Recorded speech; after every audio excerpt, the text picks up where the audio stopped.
एक बादशाह ने महल बनाया, अपने दरबारियां नूं, वज़ीरां और मशीरां नूं इकट्ठियां कीता।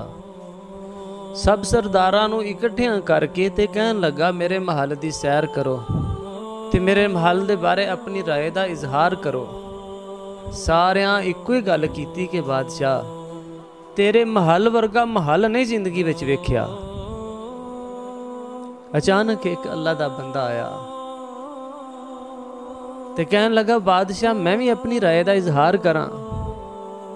बादशाह कहंदा, क्यों नहीं बुजुर्गो, तुसी भी अपनी राय दा इजहार करो। कहन लगे, बादशाह महल ते बड़ा सोहना है, लेकिन इहदे विच दो नुक्स ने।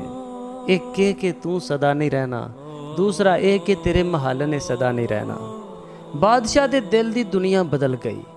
जिन्ने इस गल नूं समझ लिया, इस हकीकत नूं जो पा गया, दिल च बिठा गया, वो बंदा सीधे राह ते आ जाता है।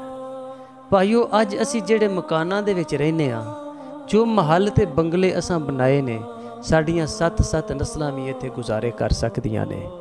लेकिन दौलत दी हवस है कि ख़त्म होने दा नां ही नहीं लैंदी। असी दुनिया दे शिकारी बने फिरने आ, लेकिन हकीकत ये है कि दुनिया ने सानू शिकार कर लिया है।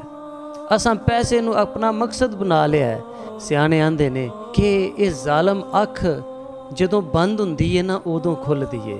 जदों बंदा इस दुनिया तो जाएगा तो फिर पता लगेगा कि मैं अपनियां सलाहियतां कित्थे सर्फ करके आया, करना की सी, करके की आया।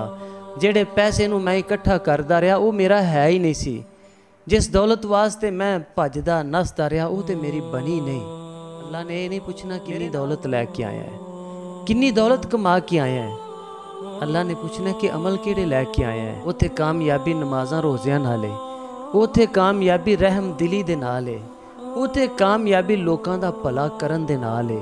कामयाबी दा मयार दुनिया नहीं, अल्लाह दे हाँ कामयाबी दा मयार नेक अमाल ने।